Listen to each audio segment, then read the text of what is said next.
What's up, everybody? Welcome to the CanesInSight Daily Podcast, powered by Anijar and Levine Accident Attorneys.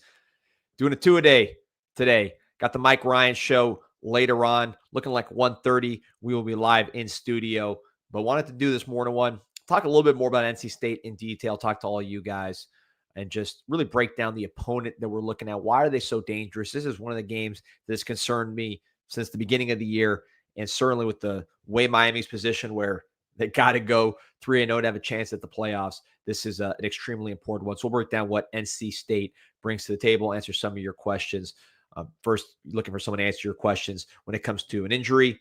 Anijar and Levine Accident Attorneys. If you or someone you care about has been injured in an accident, you could be entitled to significant compensation. Dial 1-800-747-FREE, 1-800-747-3733. Take back control of your life with Anijar and Levine. Got Canes Cat. Let's go. What's going on, Canes Cat? Graham says, got to show up ready to go. First series.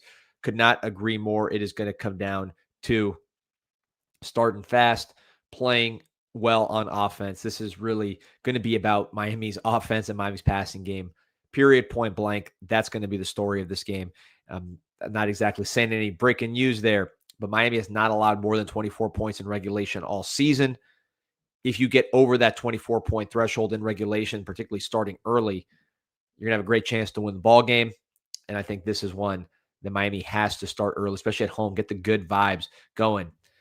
Well, asking, how am I feeling? Feeling great, man. Feeling great. A little cold for me. You see I'm wearing the CanesInSight hoodie. Available, should be right under this video. And at the CanesInsight.myshopify.com. Grab the hoodie. Get yourself taken care of here in the winter. But yeah, just excited to be here this morning. Excited to be talking college football, man. We had the whole playoff show. I know Mike Ryan's got thoughts. We'll talk about that more later. My personal view, things I'm worried about or concerned about, playoff rankings and all that, to me, very, very, very low on the list. NC State at the very top, other than just waking up the next day and taking care of my family. I would say NC State is right there as my next biggest concern. There it is. Yeah, fast start. That's going to be the key. Didn't have that against Syracuse. Did not have that against Stanford. Did not have that against SMU. Ultimately, when you played a real opponent, in that case, SMU, you lost the game. SMU certainly a much more live opponent than what you're talking about with Syracuse and Stanford. Georgia Roach asked, which of the last three teams you were at the most? I mean, Pitt's the best team left. Their offense is clicking on all cylinders since going to the true freshman. I'm also a road game. But, that's at the end of the year. And if we're in a position where it's win and go home, especially after the Syracuse loss last year, I could see that being just a very desperate Miami team and a more talented Miami team than Pitt, which is still a good team.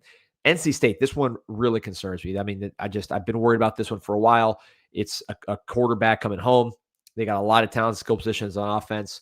They just got healthy off the bye. So they're coming off a bye, which they needed for some key players to get healthy. And they had a very, very big, impressive win without those key players against Georgia Tech. So we'll talk about that right now.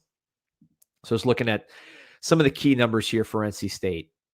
First, be scoring offense. 48th ranked in the country, 29.5 points a game. This is one that I think is surprising, especially after you looked at what they did against Georgia Tech last year, just completely blowing them out the doors on offense. When you look at this team, they should be more potent offensively in terms of like what they've done scoring points when you look at the various components.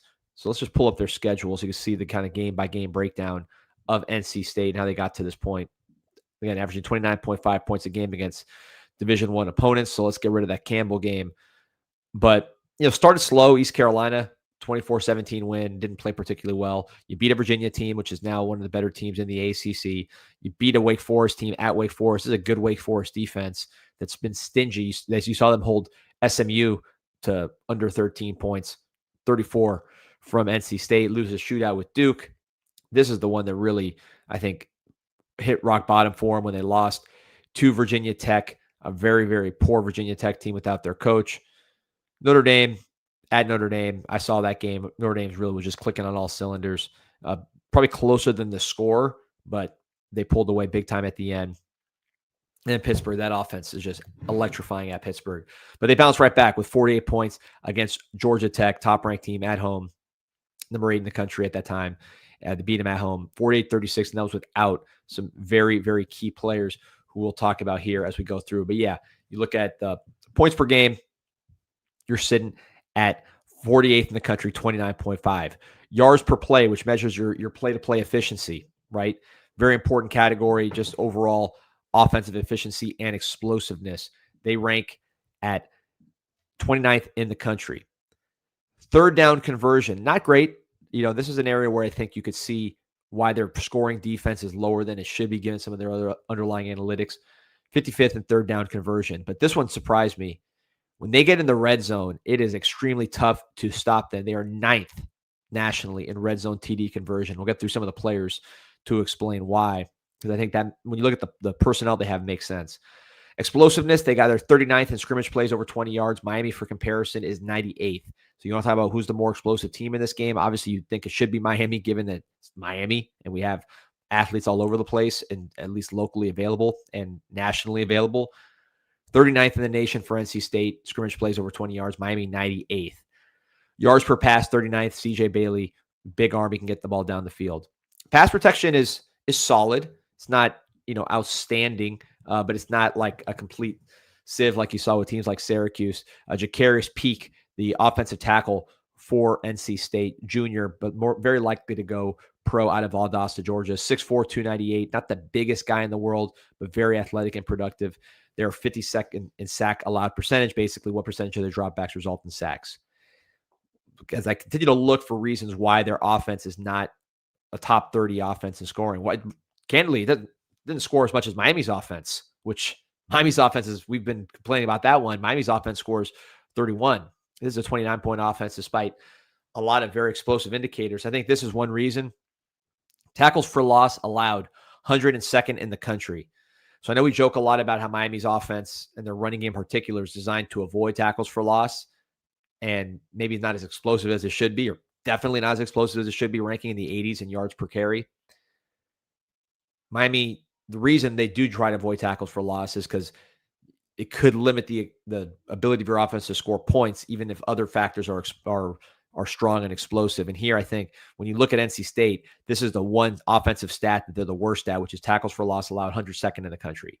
Yards per rush, 38th in the country. They got some explosive, talented backs, really some of the best backs in the conference. But yeah, they do get behind the sticks occasionally with tackles for loss. Opportunity for Miami to make plays behind the line of scrimmage there. Giveaways, 45th, so they generally protect the ball. Penalty, 52nd. So really, I mean, if you look at that profile, everything is kind of in that 29 to 50 range on offense, with the exception of tackles for loss allowed. But I think this offense has more talent than the numbers would indicate. You look at CJ Bailey, one of the biggest quarterbacks in the country from a height standpoint, got strong arm. He can run. He can make a lot of plays. He was outstanding at Georgia Tech. You just saw Cooper Patania from CBS, who he's responsible for 247's portal coverage. He used to work for Mario in the personnel department, really plugged in guy. He had CJ Bailey as one of the top portal candidates, one of the top. He'll basically saying he'd be a very highly sought after player if he were to enter the portal. I know Miami fans kind of look at him through the local lens, but this was more of a national perspective. And you basically said what I've been believing and others have been believing. This is one of the better young quarterbacks in the country. 6'6", big strides, can really eat up grass. Not the guy who's going to juke you out and make you miss in the open field necessarily. Not going to run you over necessarily. But if he gets green grass, he can run. He likes to stay in the pocket. He has a big arm. He can deliver it downfield. He had a very ugly release in high school, which led to, I think, some of his muted interest from the bigger schools. He's changed that release. He looks like a clean pocket passer, and he is one of the higher rated quarterbacks in the country, just from an efficiency standpoint. I'm talking about quarterback rating on ESPN, which I'm not, or QBR, which I'm not crazy about, but he's 12th in the nation in that. 19 touchdowns, 7 INTs, 2,400 yards. And again, like we said, he can run the ball. So their best player is their quarterback, and that's the one you got to deal with. Running backs, they got two good ones, both averaging over 6 yards a carry. Hollywood Smothers, who was injured against Georgia Tech, appears to be trending towards a return against Miami due to their bye week. And then Jaden Scott, who started against Georgia Tech, completely tore him up. Bigger back, over 220 pounds, a freshman, both over 6 yards a carry. So Smothers is maybe the faster back, under 200 pounds. Jaden Scott closer to 220, the more physical back. But both of these guys can make tough runs, and both of them can make explosive runs as well. So it's not like a pure thunder and lightning, but if you're breaking them down, Smothers, the more explosive back, Jaden Scott, the bigger, more physical back. Wide receiver, they got a nice group. Terrell Anderson, who was a top 100 player, according to 247, a consensus 4-star player at North Carolina, Greensboro, ended up choosing NC State. A lot of people thought he was going to go to Georgia. So this was a highly recruited player that is a highly recruited player that they were able to land and has been extremely productive for them. 18.8 yards per catch. He's their big play guy. That's the guy you got to deal with in terms of the explosive plays down the field. Justin Jolly, who missed the Georgia Tech game along with Hollywood Smothers. He looks like he's trending towards a return. According to NC State people, I'm just going off their boards. 365 yards at tight end, 5 touchdowns, one of the best tight ends in the country. Smaller tight end, more of a receiving factor, but somebody who can get open and make plays. He is, if you put him against Motore, that's going to be a mismatch for the Miami Hurricanes. You saw Southern Methodist have some success targeting the tight end. This is somebody you have to watch out for in the passing game, getting healthy. Noah Rogers, transfer from Ohio State, who was a pretty big recruit coming out of high school. He was the number 1 ranked player in the Carolinas coming out, signed to Ohio State, and then goes back home.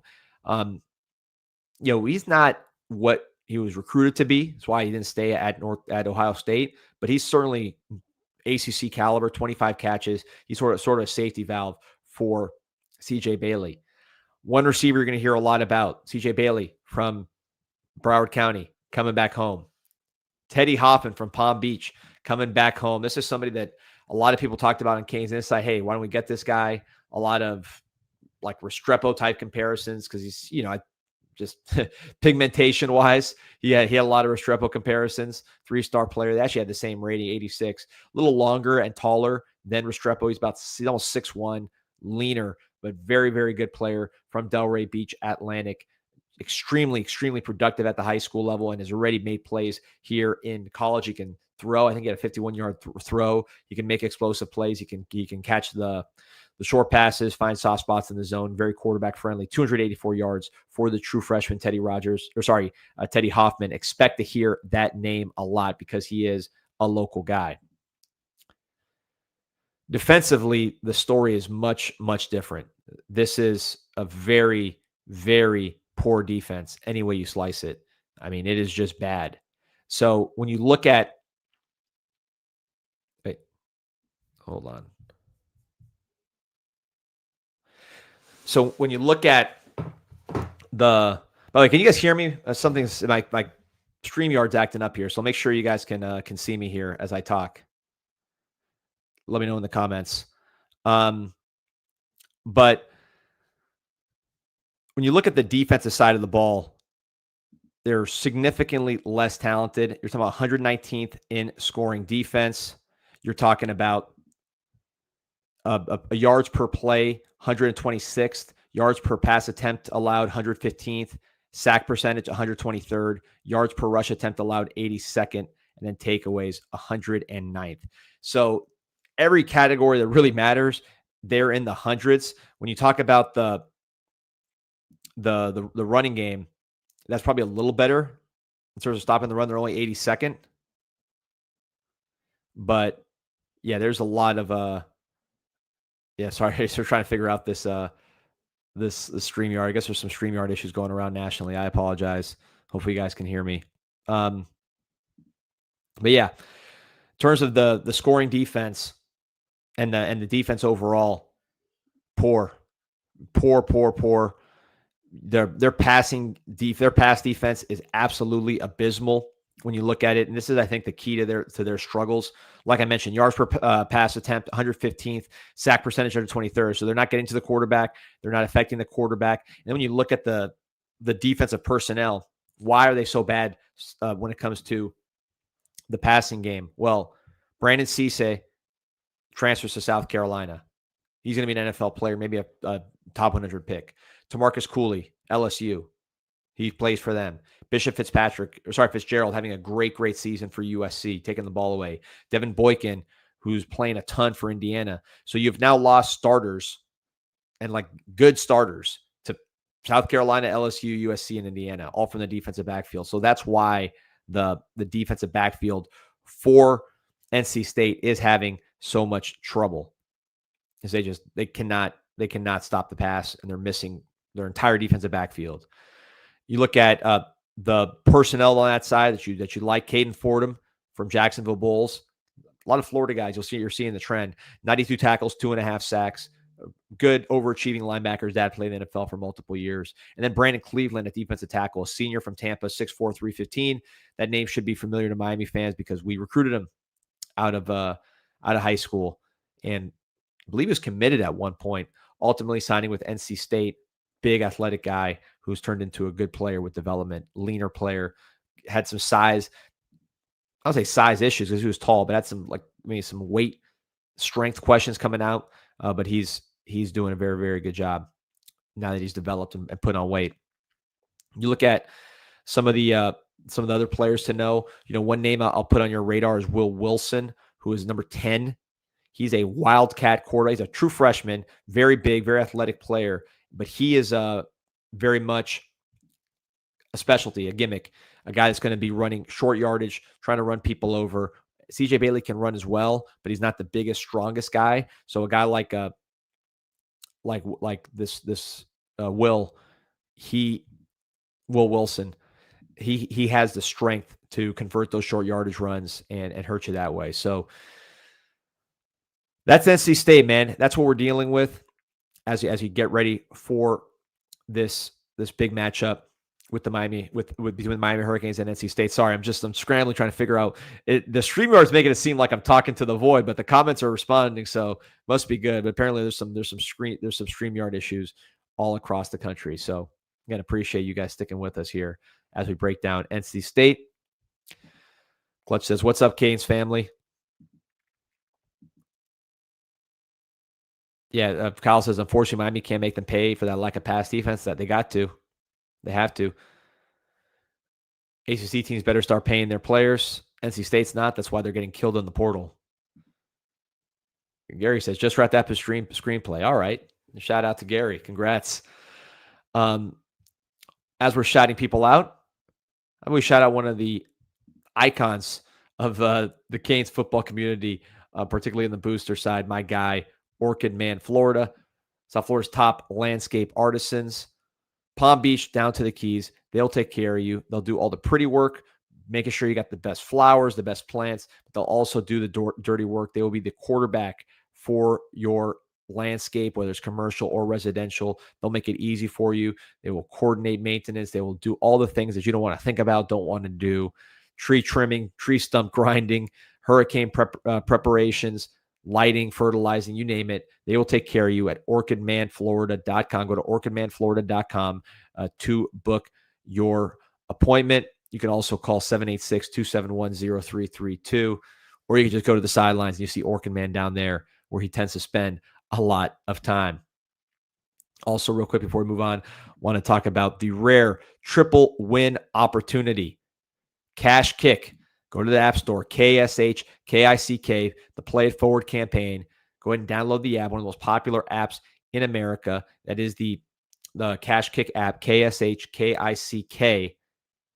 Download the app, over 4.5 plus average rating, over 1.5 million downloads. You get all your games consolidated on one platform, and as you are playing, you are earning money. Advertisers are paying you money just for playing the games, and then as an added bonus, the same advertisers will donate an equivalent amount to the American Cancer Society. So you get money for cancer research, money for yourself, and you're playing games, whichever kind of game you're into, Scrabble, crosswords, more action-packed game, racing games, you name it, they got it at KashKick, KashKick in the App Store. Let's see what we got here. Kyle says Cam Ward would have thrown for 470 yards on these bums. Beck will. You left me hanging, Kyle. What's Beck going to do? I think Beck's going to play well. I'm fired up. Ulysses Perez says, "Stop all that scary talk, D-Money. NC State 5-4, 1-3 on the road. That team is horrendous on defense. It's a get-right game on offense for Miami. Miami 14.5 easy. That spread's big for a reason, even though, we all know Miami's banged up, dealing with some players out.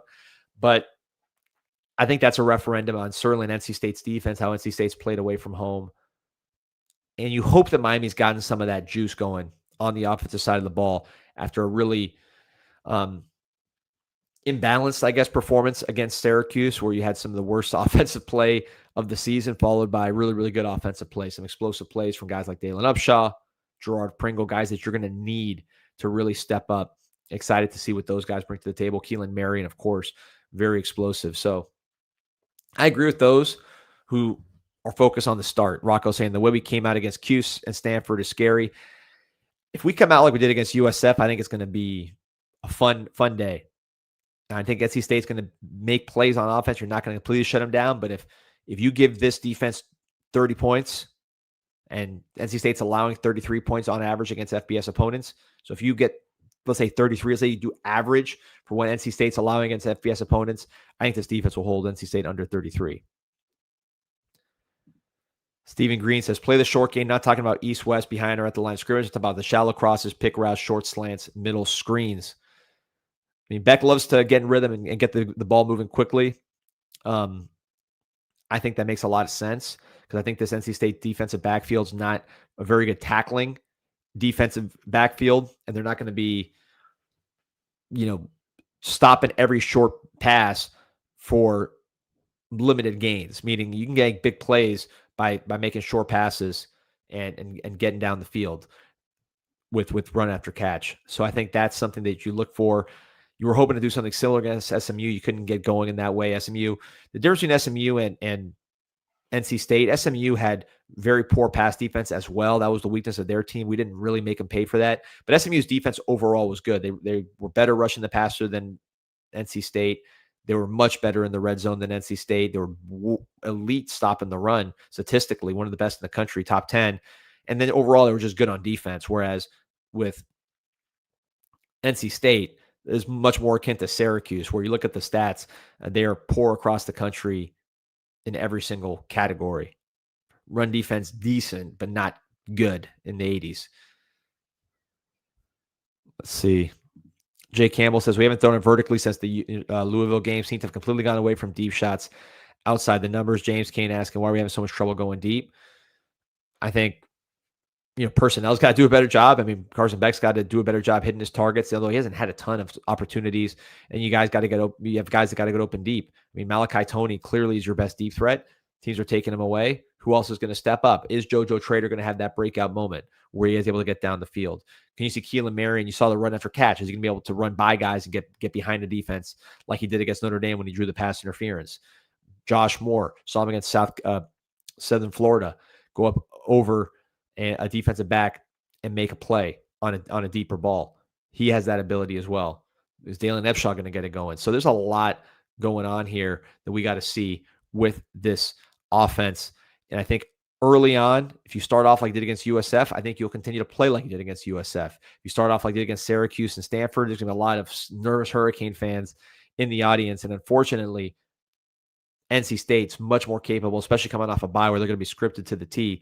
They're going to be much more capable of making you pay against a team like NC State with Jolly, with their receivers, with their multiple backs, with CJ Bailey who can run and throw.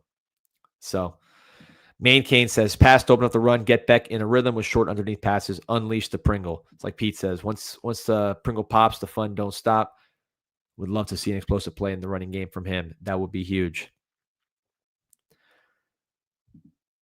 Kirk Reagan says, start the game, play like Colin, like Miami did in the second half against Syracuse, keep NC State off balance. Yeah, no rule we can't be creative. Just because they have a bad defense doesn't mean we can't be creative. You don't have to save all your creativity for the Notre Dames of the world, which we didn't even do that much in that game, really. So I would say 100% empty the clip. You have to win 3 games. It is absolutely essential for the program. I don't care if you have nothing left by the time you get to the playoffs. You have to win these last 3 games. See, Judah 12 says, D, we need style points. Barely winning will keep us out of the playoff. Style points. We just got to play well. I think if we play poorly, we'll lose. We don't have to worry about style points. If we play poorly, we'll lose. If we play well, we'll have all the style points we need. Like, I don't see there's a difference, really, where we're going to play poorly and win these games. I think if we play poorly, we'll lose. Maybe not against Virginia Tech, although it's on the road, anything can happen. But I think against NC State and Pittsburgh with their skill position talent, if we play poorly, we will lose. So I'm not that worried about style points. I'm worried about us playing well. So I think that will take care of itself. And Croqueta King said it, minimal penalties. You had 5 penalties against Syracuse that allowed you to get that big lead in the second half. You had 12 penalties against SMU. We know how that turned out. The penalties against Louisville, penalties against Stanford in the first half, which really slowed us down there. Penalties are the name of the game. You saw some improvement there, but that needs to continue. K. Mills says, Dawson needs to trust his gut and his players to make the play calls. From hearing him talk, he seems like he's feeling some pressure in some of these clutch moments. I'm not going to analyze that. So that's hard to say, but certainly it's a lot easier when you start well. When you start well, it's easy to kind of get rolling. Kane Jones says, it's not so much the style points, it's the consistency and making the right plays at the right time. Yep, I agree with that. By the way, a lot of comments in the chat about injuries. You're not going to hear me talk about any injury that's not on an injury report ever. So speculate, everybody can speculate. But that's just not going to happen on this show because that's just not what we do. Nothing to do with anybody telling us not to, really. I am not going to do that. So any injury speculation on anybody, you could ask, but I don't care what position, what player. There's going to be no comment on any injuries unless it's reported, in which case we'll talk about it. Kirk, appreciate you about the recent interview with the recruits. A lot of big-time recruits on campus. Kimon Spell, very, very athletic, strong, good kid, number 1 running back in the country out of Pittsburgh. Miami would love to land him. They're going to continue to recruit him extremely, extremely hard.